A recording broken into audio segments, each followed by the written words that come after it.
award a chairman's mark of S 1827 that we've just passed, entitled Keep Kids Insurance Dependable and Secure Act of 2017. This bipartisan legislation extends funding for the Children's Health Insurance Program for 5 years.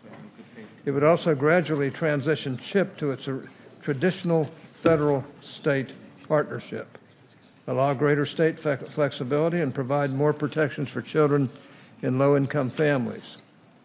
I'm very pleased to have been able to work with Senator Wyden on this, and I appreciate his efforts. It's important legislation, and I'm grateful for Senator Wyden's help in putting this bill together.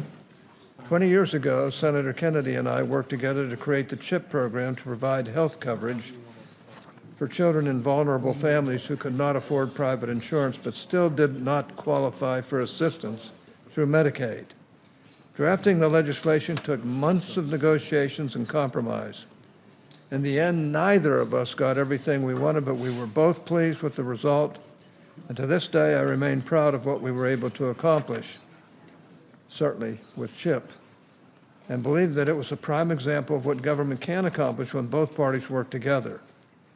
Throughout most of its history, CHIP has enjoyed bipartisan support throughout the country, as a matter of fact.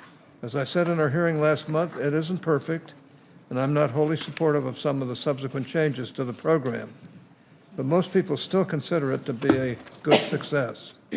That success will continue once we pass the KIDS Act. As we know, federal CHIP funding expired last week, and while states and D.C. have funding left over to help them get into fiscal year 18, it is still paramount that we act quickly both here in committee and through the next steps in the process to ensure eligible children do not go uninsured once federal funding is exhausted. Once again, I want to thank Senator Wyden and all of our colleagues who have worked with us on this legislation. I also want to thank all the state officials that have provided their input on the program over the years.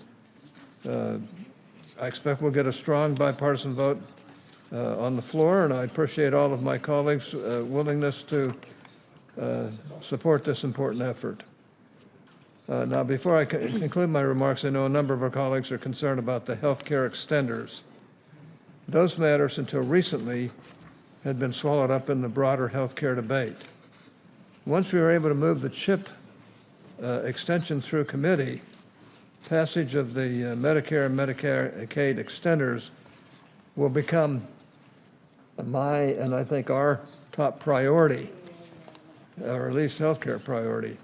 I know that Senator Wyden is similarly committed to getting this done. But for those feeling some anxiety over the delays in the extenders, please keep in mind that the committee has, in the past, retroactively extended Medicare and Medicaid provisions after they've expired. We have been able, on a bipartisan basis, to act later in the calendar year to make states and health care providers whole. We will get that done in short order, and once again, I'm committed to seeing it through. So Mr. Chairman. those are my remarks. We'll turn to